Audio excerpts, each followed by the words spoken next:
All right. Who put doo-doo on there? Who put doo-doo on the notes? I don't know what kind of that's idiot not how you would do pronounce that. it. That's going to be the intro. All right. Who put doo-doo on the notes is the intro? I'm putting that in the 3, preview. 2, 1.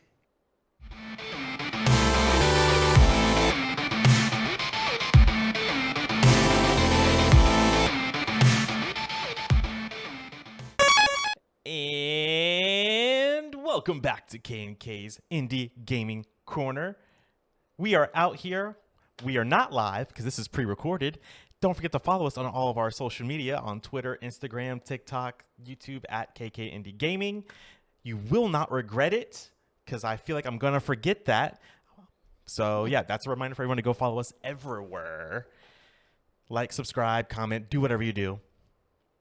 With that out of the way, I've got my lovely co-host who's with me since the beginning. Kyle. Wait, you said my lovely co-host me, who's with me at the beginning. Oh gosh. You referred to yourself. You referred to yourself. My lovely co-host who has been Oh with my me gosh. since the beginning. There, it's now Not worded only are you that. the host, but you're the co-host. So what does that make me? The peon. A peasant. Peasant. How are you today, Kyle? Doing great. Thank you for having me on our show. You're welcome. You're welcome. You know, it's an honor to have you and another guest with us today. The lovely, the wonderful, the amazing, you know him, the man, the myth, the legend, Phil the Chef. There's a reason I haven't bought the show after that intro. Yeah. So first of all, let's address this. You talk things on this other podcast called Gamerheads podcast, but somehow you're now the CEO of the podcast. Yeah, man. Money talks. I need pro tips so I can rise above Carrington and his co-host himself and become the CEO of our podcast. Well, the first thing you do is you find yourself a host/co-host that doesn't refer to themselves in first and third person in the exact same sentence, that doesn't botch an intro. You get yourself a good staff, and from there, you find somebody who's willing to generously donate approximately $5, and they will gladly buy you out.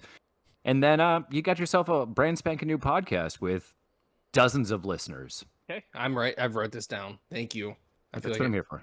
That's grand knowledge. I feel like I'm on the edge of a coup here soon, so this might be my last episode. Oh, fellas! Right, you can take your co-host and start another episode or another show. Me, myself, and I will go. The three of us will go and start a new podcast. Start KK&K's Indie Gaming Corner podcast. Maybe, you never know. We'll see. That could go in a bad place. Speaking of bad places, Oh, That's a segue. there's this wonderful game called DREDGE by Black Salt Games. That's all about a bad place, the sea.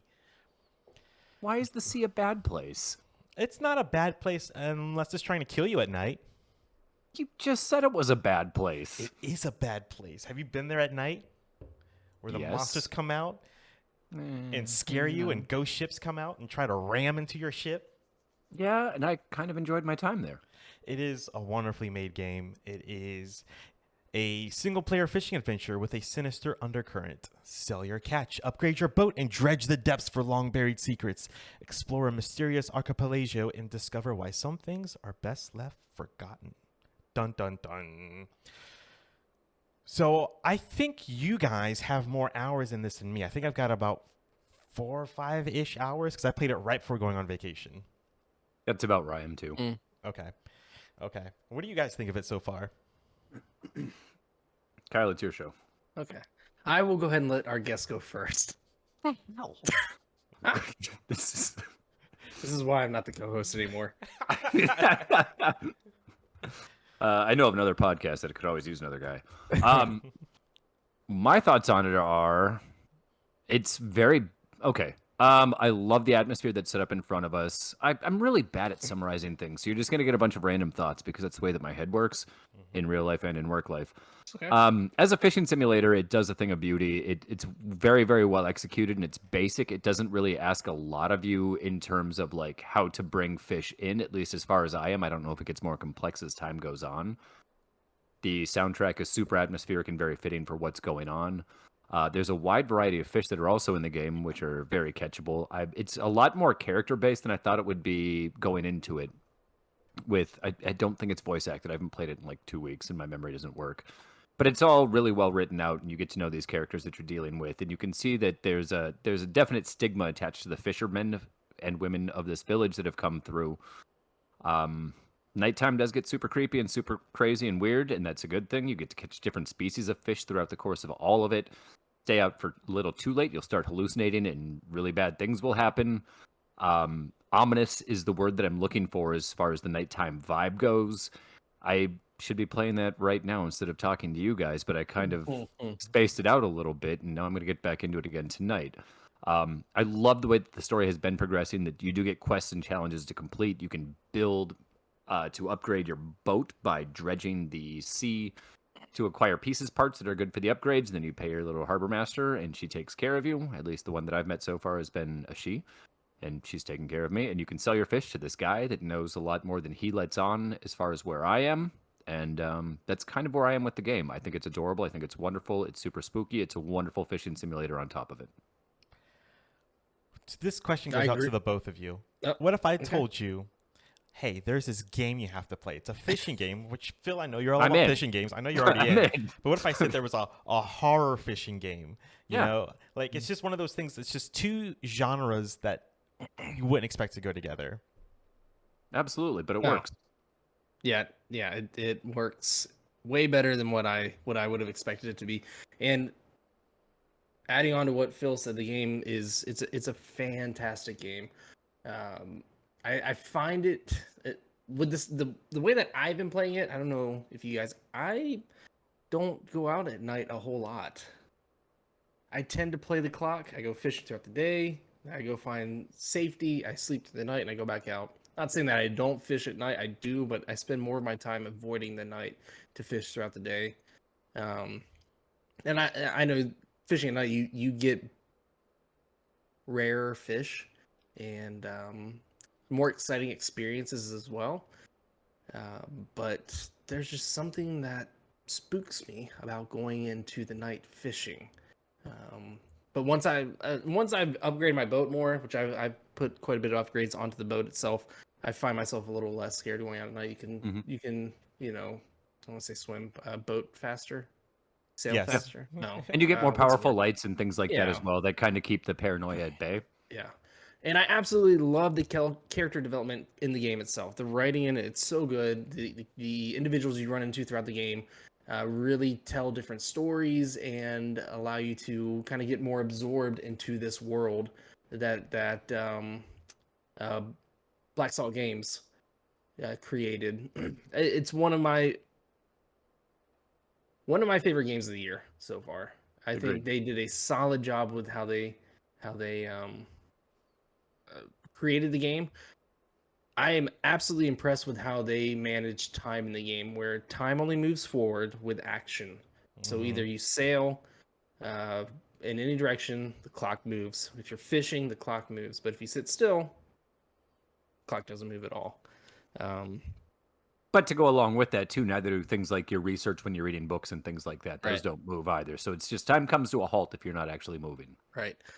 Yeah, this is one of those games I wish I could have sat around the table with the team and just listened to them talk about creating it, and like the ideas of like, oh yeah, we'll put research, we'll put literature in the game, and as you progress through the game and you open a book, you gain more skills, and the fish that they wanted to put in the game, whether it's your real life fish or the mutated fish that they created in the game itself, like just the artwork and the creation within this game is just it's beautiful, and I love every bit of it. Yeah, I don't know what to add on than what you guys already have. I mean, the side quests are all truly gems, and I'm glad that there are Did you guys accidentally kill anybody? Sorry to interject, but I got excited. Whoa! No, I have not. Not yet, at least. Oh, As- yeah, me neither. Who? Like throw someone off. I didn't do that, Overboard? but somebody that I noted that, my co-host on Yeah. the other show, Mike, did that. But let me rephrase that. I did not do a quest in a timely enough manner where a person either disappeared or starved to death. I'm not sure which way it all played out. It's. I won't get into this. Is going down. I'm sorry.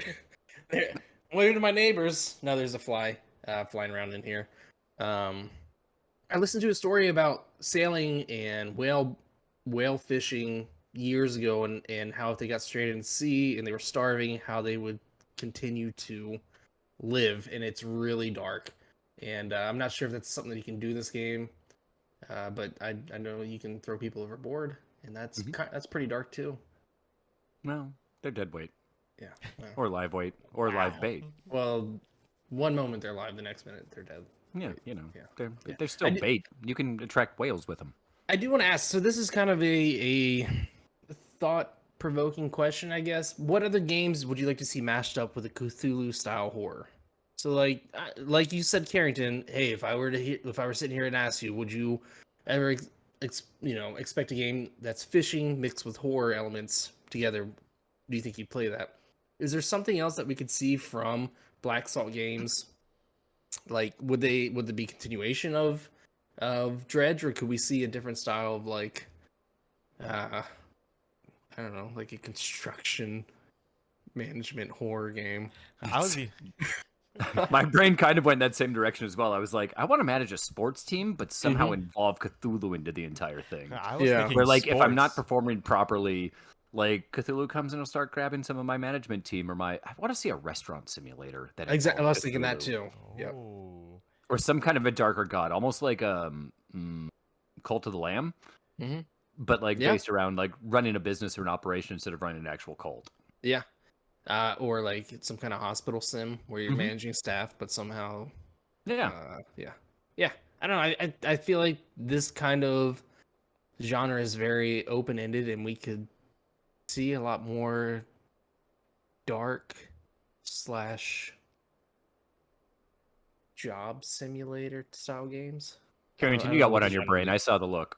What's the one on your brain? I was thinking even like sports themed with a horror element somehow mixed in there. Like, could you imagine like golf mixed with horror? Like that would be Absolutely, that'd be epic. awesome. Like a speed golf with a killer chasing you, Oh, that would be Yeah. amazing. where That if would you be don't get your shot stressful. off in time or far enough, like the killer's going to catch up to you and whack your legs off or something like that. That'd be super fun. I'm in. Any devs listening, we're full of ideas. You just gotta come to us. Hire us. We didn't say they were $1,000 good, idea. but Yeah. Yeah. And for the record, we are getting on top of the review game again. I'm currently in the middle of working on the Dredge review, and it will be out by the end of the week. And the next game that we end up talking about, Carrington is already on top of all things reading and Yes. literature-esque. Yes, I'm trying to improve my writing game. Dun dun dun. So yeah, be prepared for a full-on Dredge review soon. You can also prepare for a full-on Planet of Lana review soon.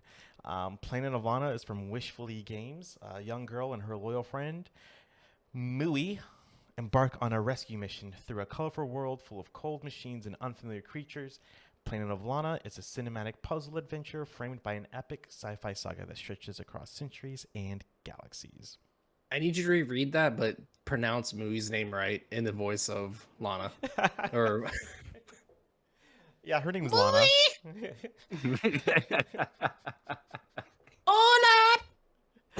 If anyone thought they're listening, I played the whole game on stream, and you heard me repeating "Hola, muy" the entire time. did you beat it? Yeah, I beat it Nice. yesterday.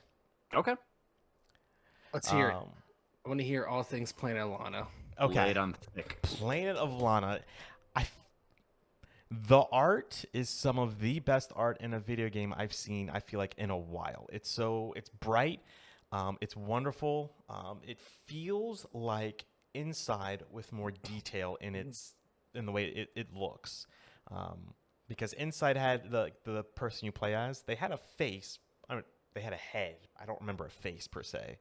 Lana at least has a face, but it has that same like almost hand-drawn oil art style. I think it's how what that style is. I think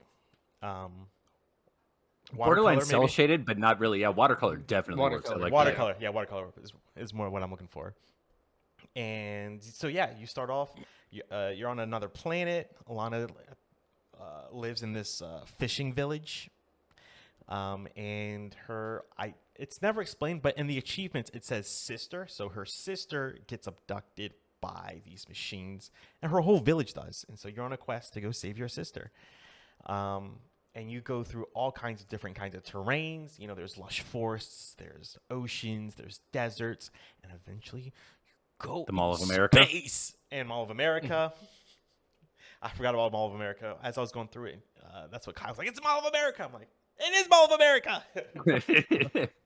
Yeah, I watched Kyle hit that point on stream, and I was just like, "Oh, you're there! You're at the Mall of America." It's longer than Inside, I will say that, but I feel like there are a lot of sequences that kind of remind me of Inside in the way that when you have to like run away from creatures or something like that, the timing that it takes to like code this has to be absolutely perfect. And I love those sequences. I love them so much. Like they never get old. It's stressful. It's fun. Are you going to make it? Are you not? I don't know. And if you don't make it, it's like, well, got to be like 0.1 second quicker.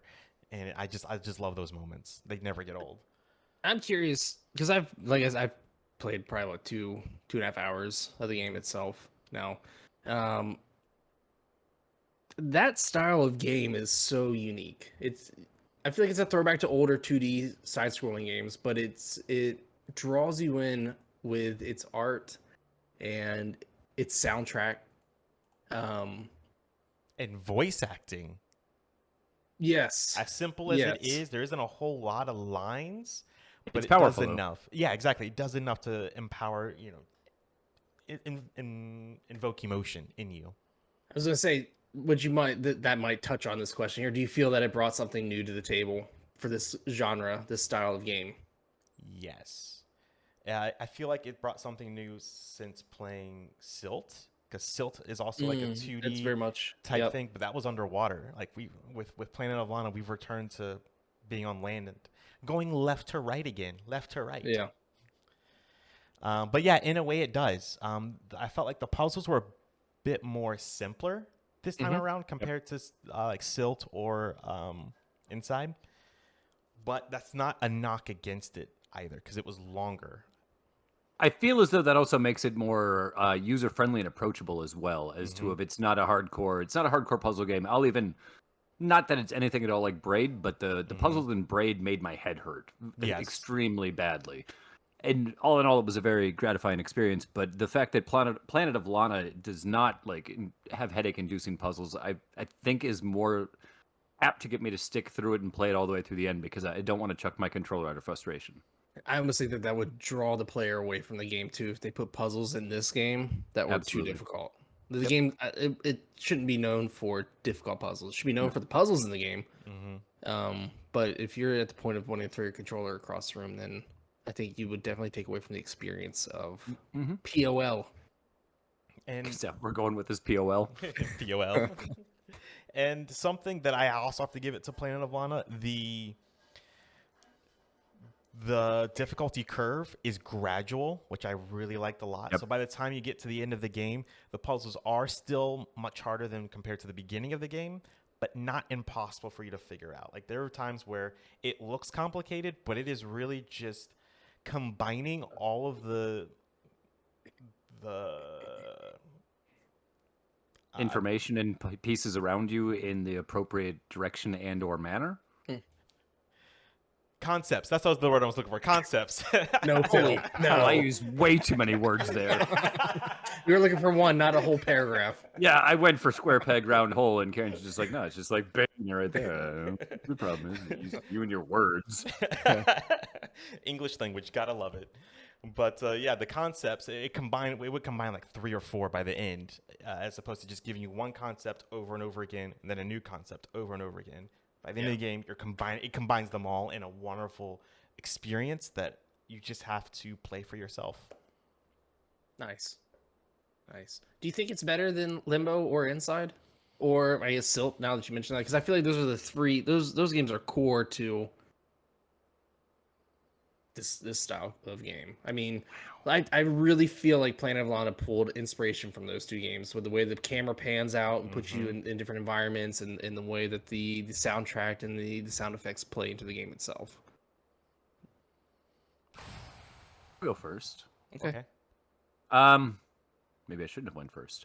Oh, there you go. I'll harken all even back to, as I said on Gamerheads as well, to Flashback and Out of This World and things of that nature. That this really draws inspiration from. Like, it's got that exact feeling to it. Personally, I like the atmosphere of Inside and Limbo a little bit more because I do like my games a little bit more horror centric. But as far as like lightheartedness, even though it's not necessarily a lighthearted game goes, and as far as like overall general visual appeal, this one's head and shoulders above them. And that's not to take anything away from Inside or Limbo as well, because those are both visually outstanding as well. I don't know if I'd say that it's better than them. I'd say it's on par with them. I'd put all three of them kind of on that same tier level. As well as there was the one game that dealt with sound that I wish I could remember what the name of it is. Oxenfree. Ding dong. I forgot about that. Yeah, it also kind of has that Oxenfree, especially when you start dealing with some of the musical puzzles. It kind of really feels like Oxenfree as well, which is also an outstanding game. Oxenfree 2 released I think month? they should. Or Did it really? It's coming soon. Maybe it's in July. I believe it's July. Okay. Well, that's what we said about baseball as well, but that's today. Yeah. See, you and I have no concept of time, so it doesn't really matter. Time doesn't exist. We don't. Yeah. But yeah, I'm not going to say any one of them are better than the other. They're all similar experiences, yet vastly different and unique enough that they all three of them need to be played. Yeah. That's well worded. Carrington? It's hard to say because Planet of Lana does feed you its storyline slowly throughout the game, so that way you have an idea of what happened and how we got here. Something like Limbo or Inside, it's more abstract. So Super interpretive. Yeah, exactly. Especially Inside. Inside. Yeah. So it did not scratch that itch of it being, or Planet of Lana did not scratch that itch of it being interpretive. But that's not a knock against it. It just puts it in a different space in my head, if that makes sense. To say, is it better than the other? I'll include Silt in there as well. To say it's better than the other three, It's funny because those three are so specific. In Planet of Lana, like those games are dark, gray, black, red, and Planet of Lana is just beautiful and vibrant. Yep. Yeah, it's really hard because the art style, like it's. I am more drawn to the art style of Planet of Lana than I am the other three. But again, that's not a knock against the other three either, because they're all done so beautifully, and the music in them is all on all games wonderfully done. I forget about how good the music in this game in Planet of Lana is until somebody brings up the music, and then all of a sudden I'm just like, that's right, it is so damn good. I think the couple times that I streamed, that was one of the things that somebody picked up that was watching. One of the three people that were watching picked it up. And one thing I really love about Planet of Lana, like when it came to the music changed drastically, going from one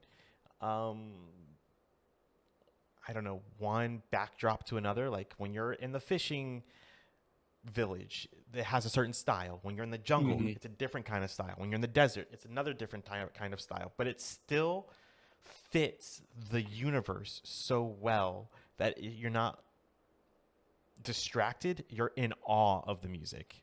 Yeah. There's times that it almost feels borderline John Williams-esque. Like just with and it's not even the huge orchestral fanfare, but just like the style and the presentation of how the music is done. It's just like, dude, this is sexy. You're preaching to the choir. The whole game reminds me of an offshoot of some Star Wars story. I don't just absolutely.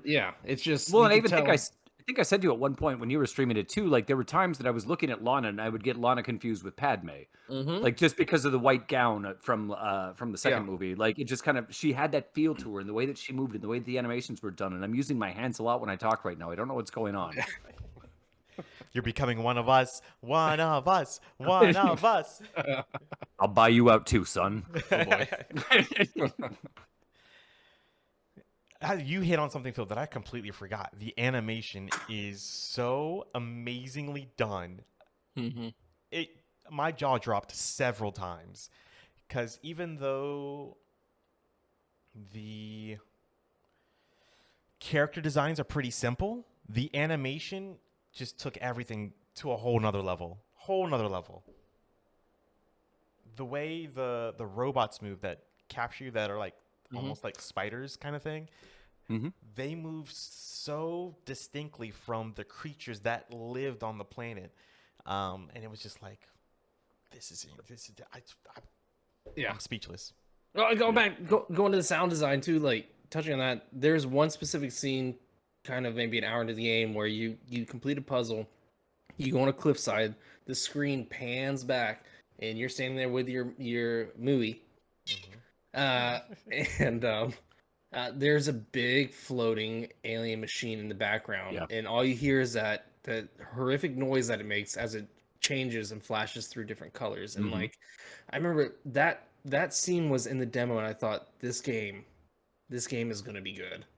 Just from that little, because it's just like the time and the dedication I was just put into that scene is just it's like, I need to know more about what's going on in this world, and I want to see more of what this team again has created.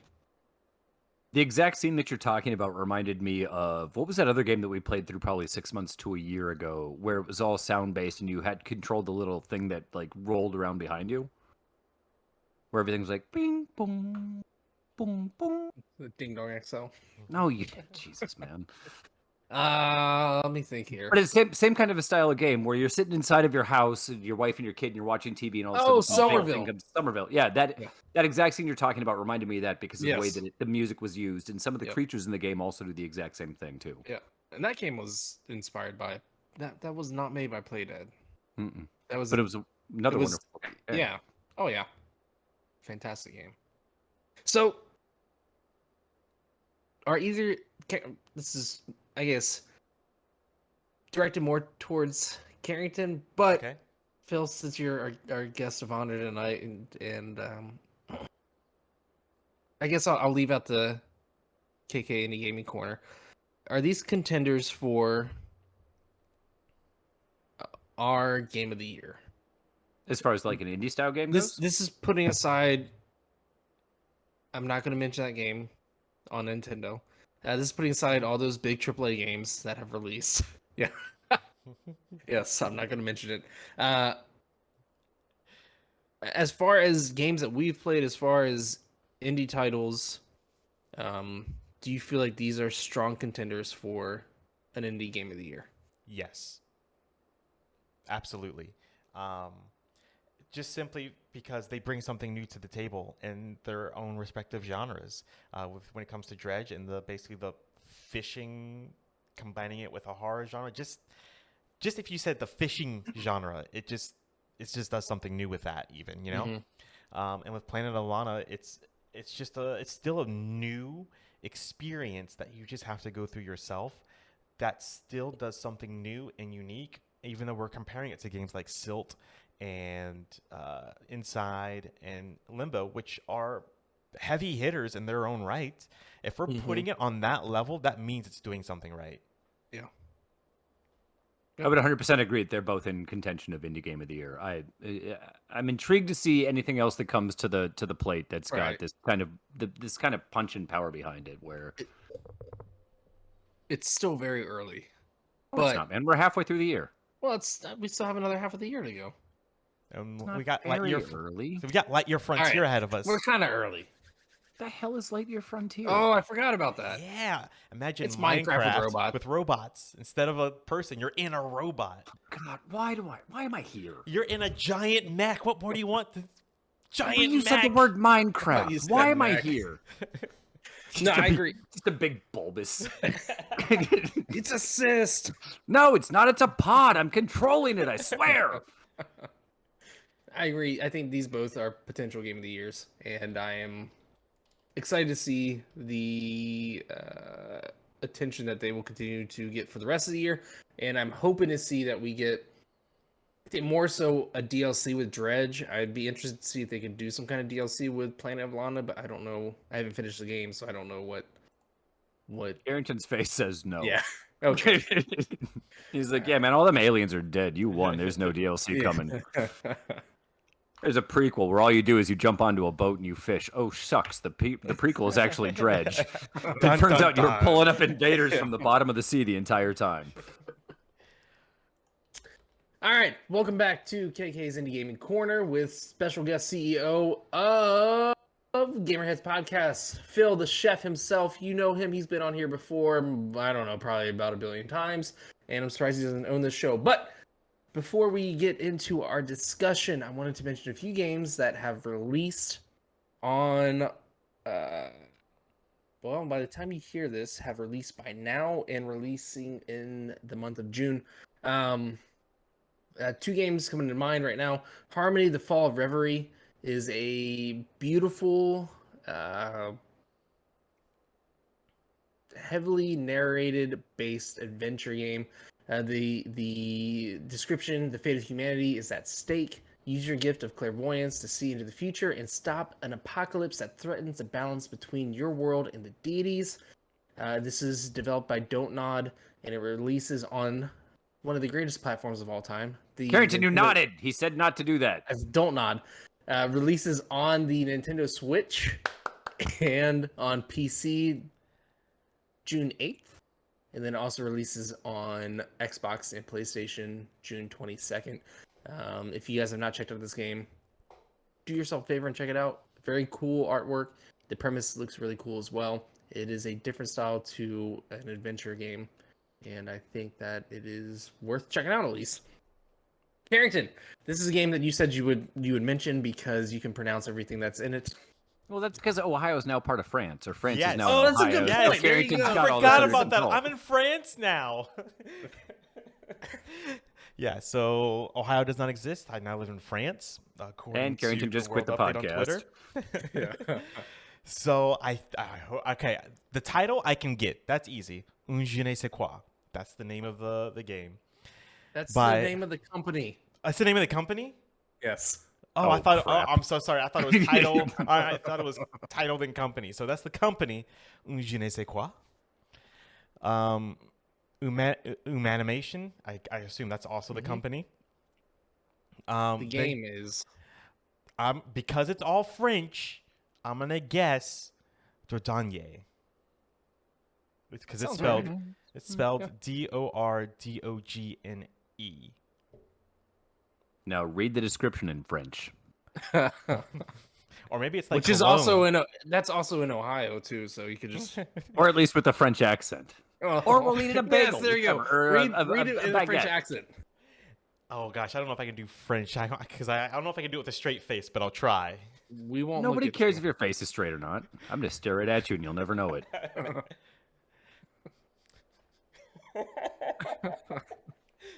I can't do this. Immerse. Okay, I'll try and work my way up to a French accent. How's that? Because otherwise we'll never get through it. Immerse yourself in a unique narrative experience and explore the 1,000 summer colors of Dordogne as you visit your childhood to uncover lost family secrets in this touching, formative journey. Play as Mimi, exploring the precious recollections of your childhood and the time shared with your late grandmother. As past meets present, confront your He's a adult pissed off choices with Frenchman. fond childhood. Aren't they always pissed off?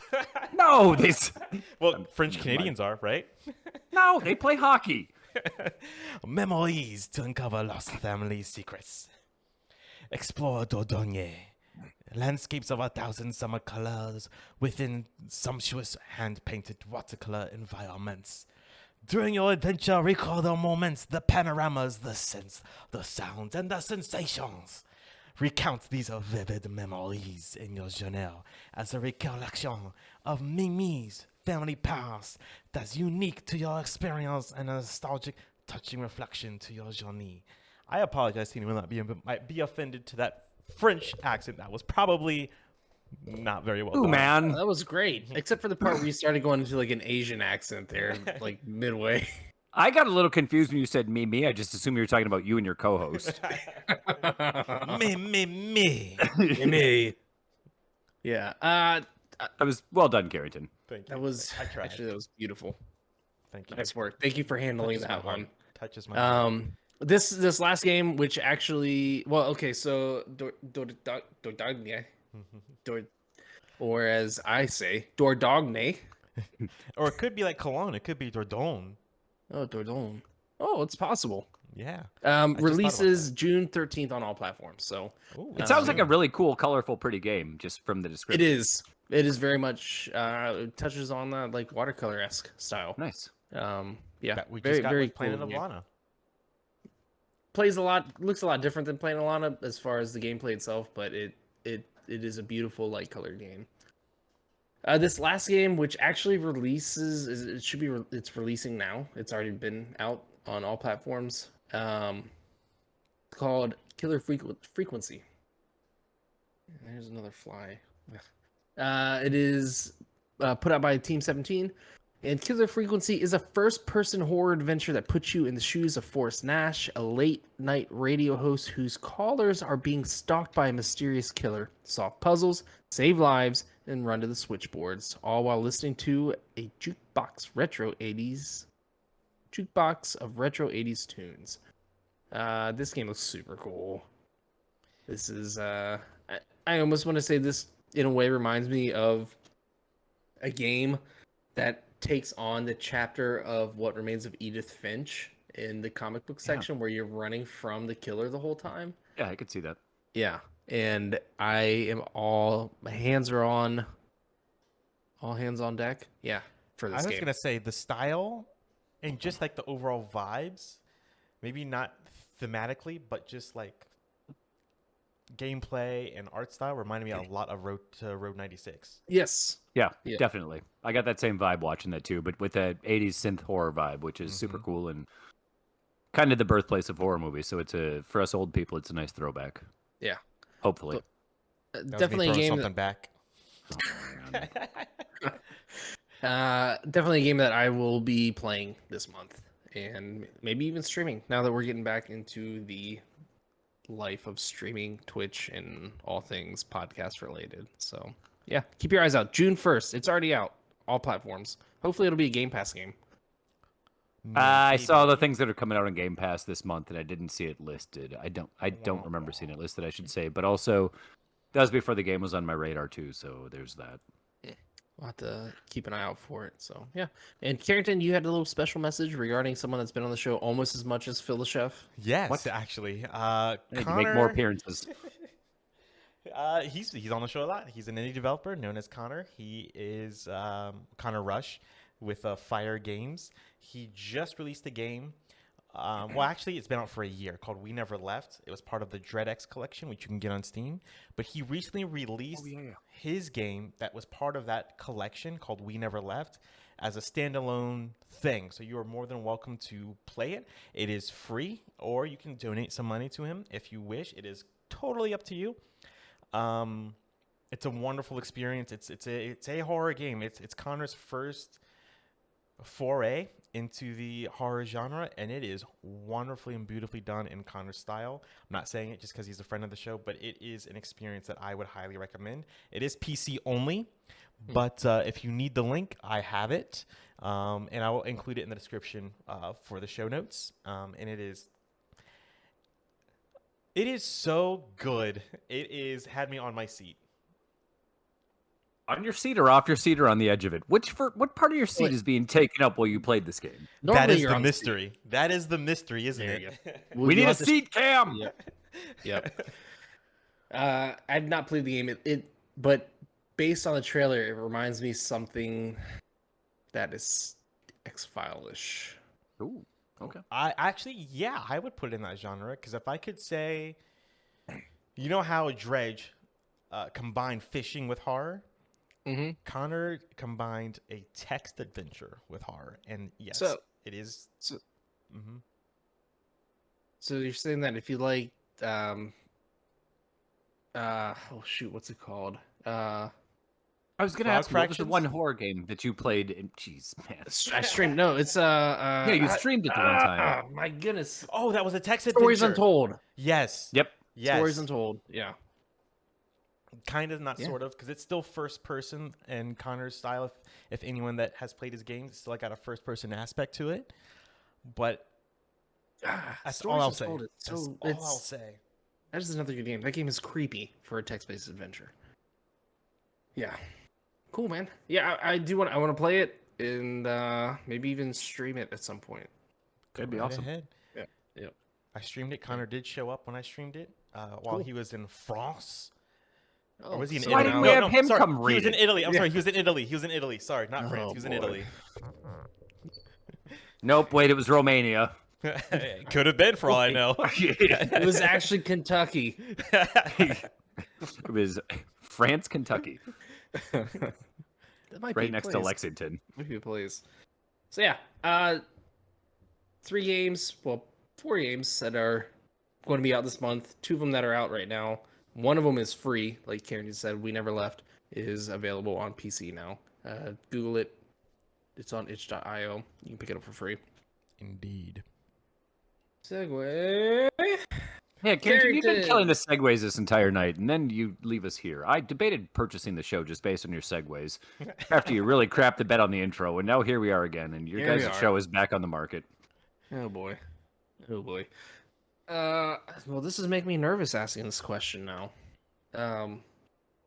Guys, I was listening to a podcast. I can't remember if it was Pure Nintendo podcast or might have been Chatlog, PC Gamer. Regardless, it doesn't matter which one it is. They were talking about game reviews, and it brought to mind. I'd like to know, like, what do you guys expect from a game review on games that are long, open world, online, sim-esque? We're talking long games. We're talking games that you can spend hundreds of hours and not beat. Do you expect the person to review that game to finish it, or do you expect them to get a decent chunk of the game before they review it? Because game reviews now are a lot different than what they were 20 years ago. You know, there was a game there, it was done, that's it. Yep. Games that release today, day one, you get a patch. It could be different than what you played on the review copy.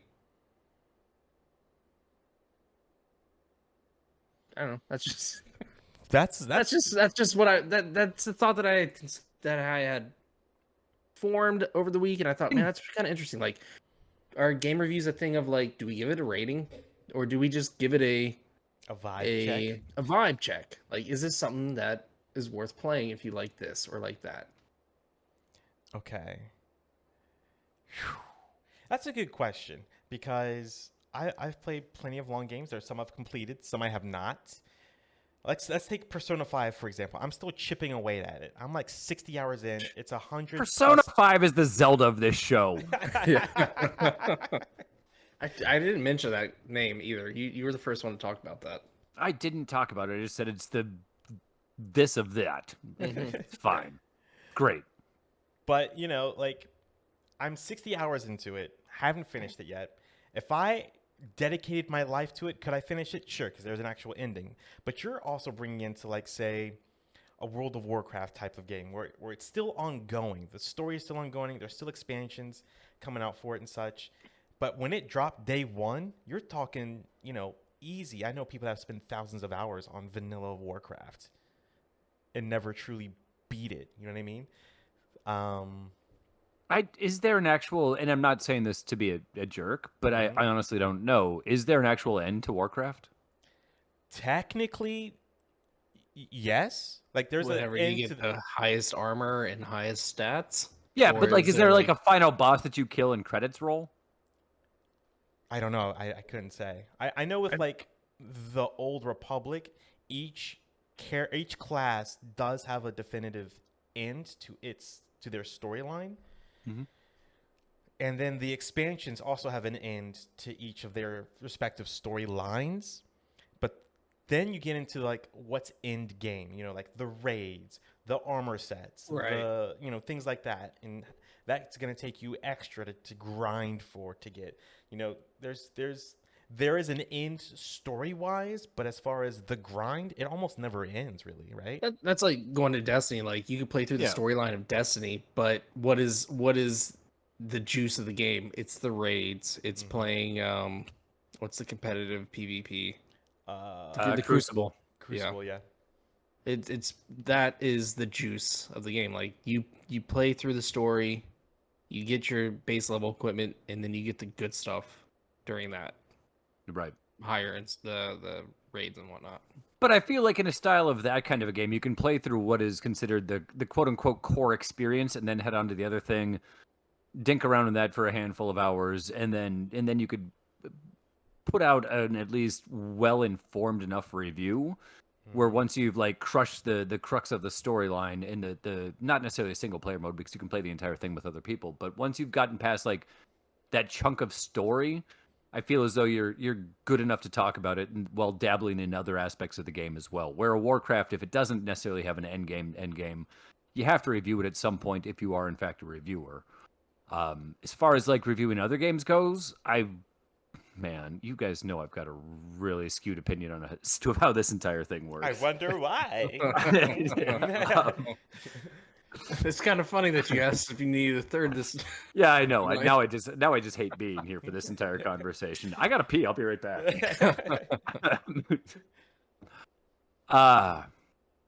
You have to have played enough to be very well versed. I'm not gonna put like a percentage wise or an hour wise based on it, especially when you look at something like well, it also depends on what the lead time that you get the copy of the game in time for as well. Because if you're getting Elder Scrolls Skyrim and it launches 5 days later, and you're expected to have that review done by then, it's going to take you a day and a half to actually write that review if you're putting a good amount of effort into it. And unless you're sleeping or not sleeping, you're still not touching that game.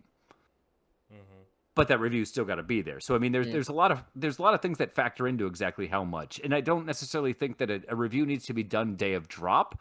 You can have it kind of be an ongoing, almost an ongoing review of it, like as to okay, so here we are at release date. This is what I feel about it. right. Maybe, and in this day and age where things are so easily updatable, both games and reviews, as things drop and you get more information or the more data provided to you and they're updated, then you can update your review being like, you know what, patch 1.01 hit. Now all of a sudden all this stuff that's broken is now fixed, and it's a lot more playable, and it's a much more streamlined experience. Thankfully for the internet for that type of thing. But I mean, to give like an overall just like, is the age of reviews dead? No, it's not, because other people do value other people's opinion. Otherwise, everybody wouldn't piss and moan about everything on Twitter as heavily as they do. I just saw, who did I see? Oh, like the people that put out Gollum just issued an apology saying that their game fell flat of expectations right after Redfall did. I jokingly sent a text message over to the Gamerheads podcast thing saying, like, if every time that a game drops, it's supposed to be this big epic thing, the company's coming out and apologizing for it, why not let's just take a 2-year hiatus on releasing games, let everybody catch up on their backlogs, and then let's start putting out games again, and people will be thankful about what starts coming out again. That's a really good point. Like, companies are busting sorry about that, to get these games out to meet the deadlines of what's happening. Everybody complains when there's delays. When there's not a delay, they complain that the product's unfinished and broken. There's no happy medium. And on top of that, the internet just pisses and moans to piss and moan. It's a broken system. And if you're going to put any kind of weight and value into what a reviewer and or another company has to say, that's on you. If it sounds like a game that you're going to enjoy, pick up the game and play the game. I'm really glad you asked if we need a third tonight.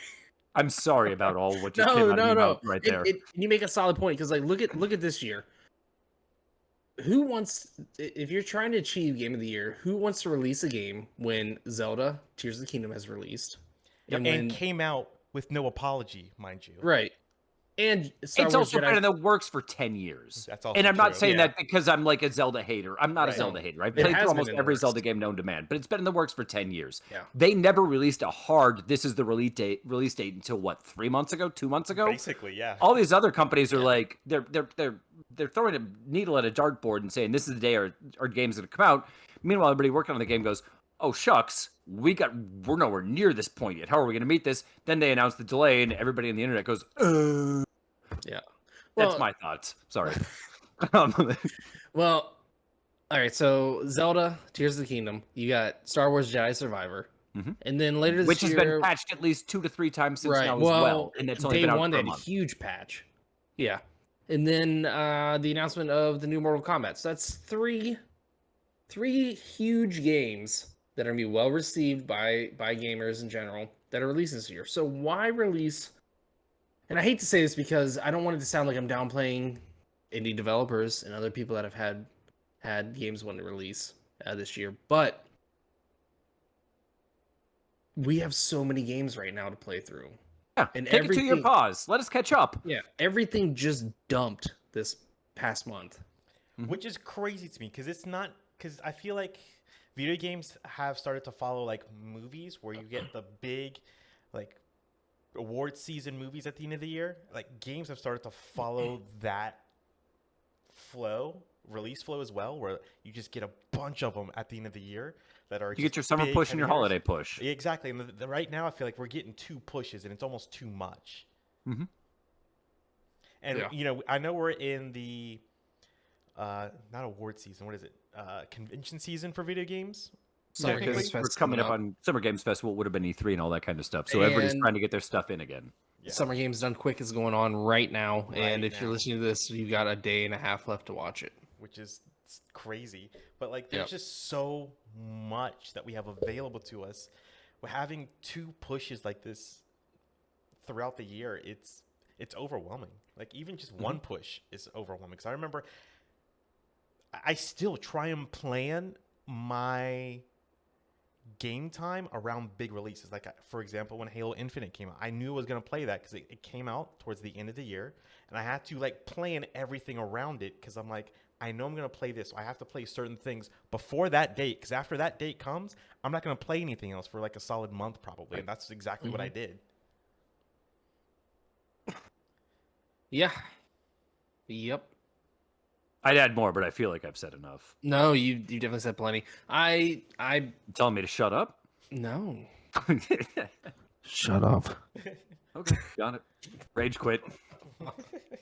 No, I feel like we live in a very special time right now where I don't think game reviews are going to die out. I think they're always going to be a thing, just like movie reviews. We still need that. There's still a couple reviewers that I read, and I base my choices off their opinions, because over 10 years that I've been reading their stuff, like I know that what they like is something that I like, so I trust their opinion. And I think we live in a time now where a game review doesn't solely mean that the reviewer has played 100% of the game. No. But it's based off their opinion, their experience, and maybe the 60 to 80 hours they put into the game if it is one of those long games. Which is a crap ton of time. Realistically, if you're playing that big of a game, unless you're trying to rate and judge the overall story, which, sure, for certain games is definitely a thing. I'll include one of my favorite games being Red Dead Redemption 2 into that category, where like the storyline's a huge part of that, and I still dropped probably 90 hours into that game.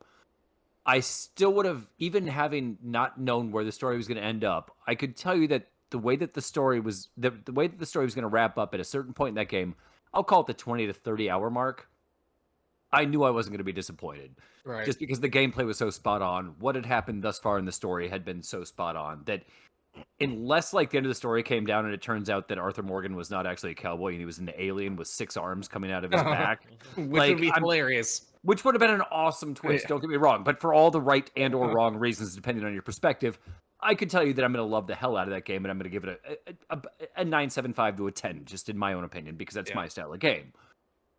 So, I mean, you don't necessarily have to play a ginormous game to completion, and a lot of times, like I said, with reviewers, it's not even possible, depending on what time they got their review copy. You don't need to play it to completion, but at least have a big enough chunk into it to have a good enough feel for how the storytelling is being done, how the gameplay is playing out, how the animations work, how the physics works, all that kind of good stuff, to be able to formulate an educated enough opinion to be able to go with it.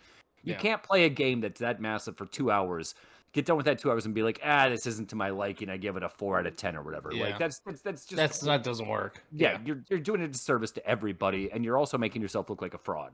Yeah. Well worded. I'm good. Yeah, yeah. I agree with you 150%.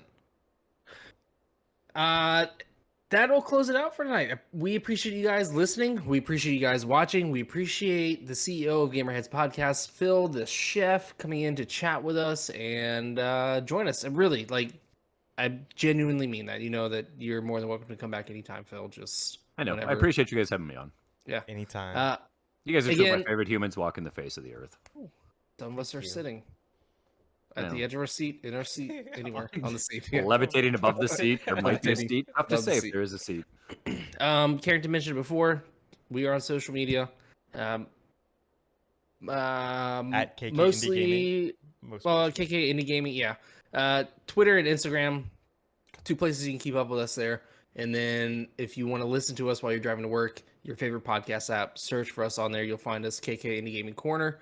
And if you have a question, if you want to send us a love note, feel free to email us at podcast@kkindigaming.com, or you can send us a message through. Oh, no, wait, the message does not work anymore. They took that off Anchor. Yeah, it's No! because it's Spotify podcast now. Anchor does not exist.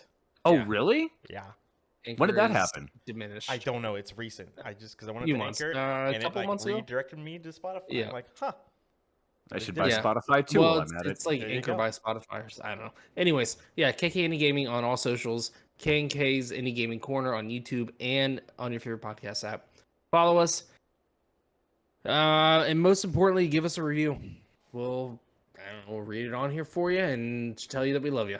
We So, eat 'em yeah, up. everybody have a fantastic week. Have a fantastic day, weekend, whatever you're listening to. Phil, have a great time in Rad! the kitchen. And What is this I'm not- fantastic? Rad! There you go. Have a rad day. Yeah!